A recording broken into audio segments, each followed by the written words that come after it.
Who turns 20 will already know all the movies that they want to watch, you know, for 5 years, or by that point probably 25 years past their life expectancy rate. So how do we change our... It's a really depressing app. It's like really depressing app. It also helps you find the people whose tastes are just like you. So soon people will say, you know, I got married, or at least I had sex, because I had Ted Hope's app. And that's, you know... And I made it with my... You gotta get, how do you get sex royalties? You know, You know, how do you get... I don't want that. I'll let you collect those. Yeah. Think about it as books instead of films. What? Think about it as books instead No, of the films. same thing. Books, or you know, or music, or you know, theater, or you know, my son is a sneakerhead. You know, there's not enough sneakers to satisfy him in the world. You know, it's like, how do you find those, and how do you relate to people that care about the same thing as you? You know, but that's a big issue about like where we live now and what matters to us. At the end of the day, what really matters is precisely this sort of thing, that you want to see movies and share movies with the people that you care about.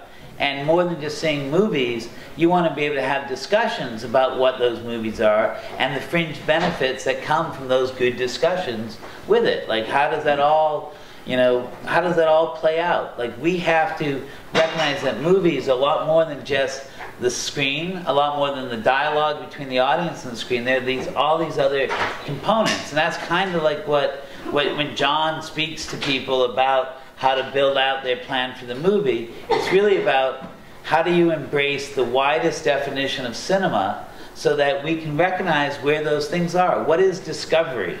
You know, the discovery process is where the story begins. And for us right now, discovery is often the poster and the trailer, you know, and those things come out 6 weeks before the film. And why start your story so late, only 6 weeks before your film, when you've been working on it for 2 years? There's all these other things that you can do in the discovery process to help bring an audience together. Why not build a much bigger family and friends circle than just the folks that actually are your family and friends?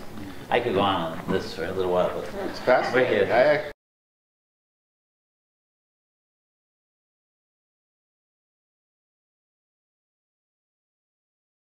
You know, Flyway is an interesting thing in that it's very much an old school movie, I think.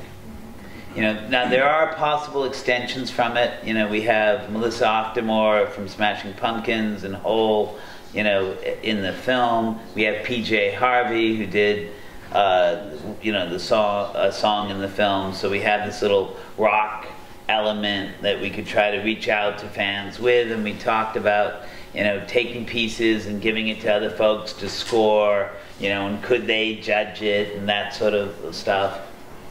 But you're still working with filmmakers and how they think about things, and that's been very hard for Martin.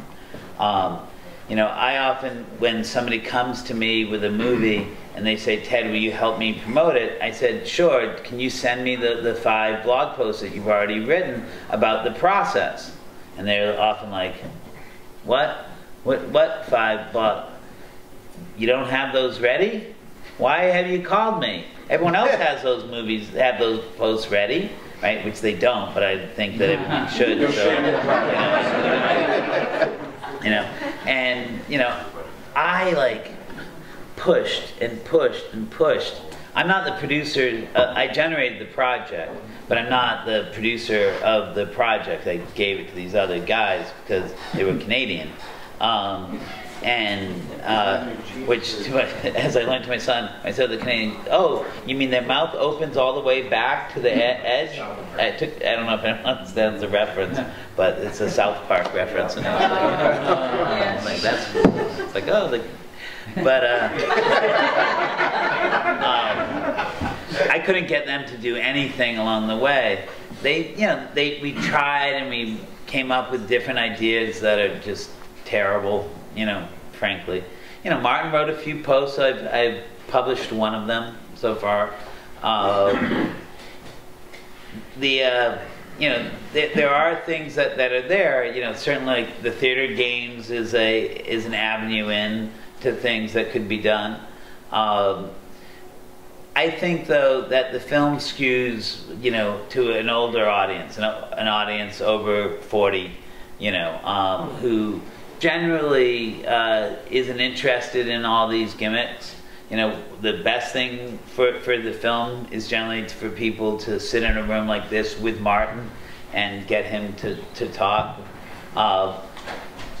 Or better yet, you know, Martin and me, because most people are really uncomfortable sitting in a room like this. And most filmmakers, frankly, are really uncomfortable sitting in a room talking about their work. And it's a different sort of training to kind of learn how to, you know, feel like you're sitting with a bunch of friends, you know, trying to solve the same problems that you have.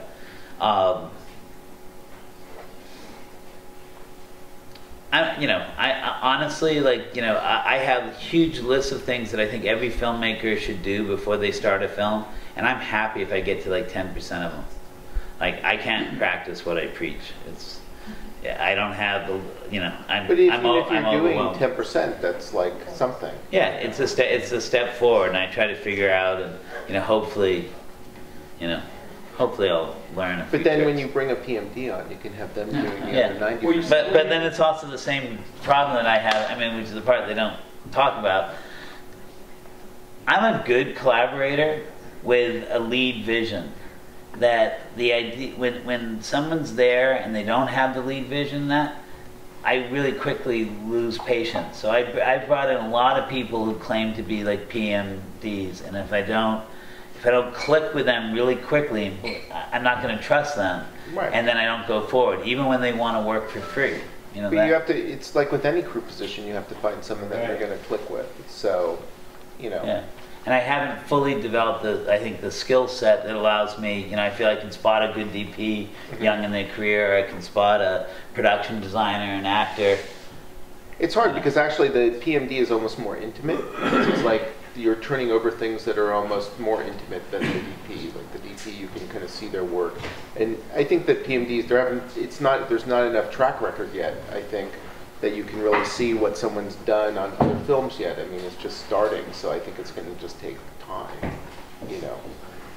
You know, like who would have, like, when you're making films now and you're looking at editors or DPs, there's a tradition of 100 years of like. And you can look at their work. And you can look at their work because they're, you know, they've been working on other films, et cetera, and developing work, and you can't really do that yet with PMDs. I think that one of the things that we're going to start to see in our business and the other artistic fields and frankly in many entrepreneurial activities is this movement towards folks that have built their own communities in different ways. Like I've definitely had meetings in the tech world and in, you know, kind of like, you know, VC world type things that are precisely about, you know, how do you build a community that keeps people engaged around, you know, certain values, you know, going beyond things like politics and church and sexual orientation and all those things. How do you get more to just like the express yourself community, or that is actively engaged? And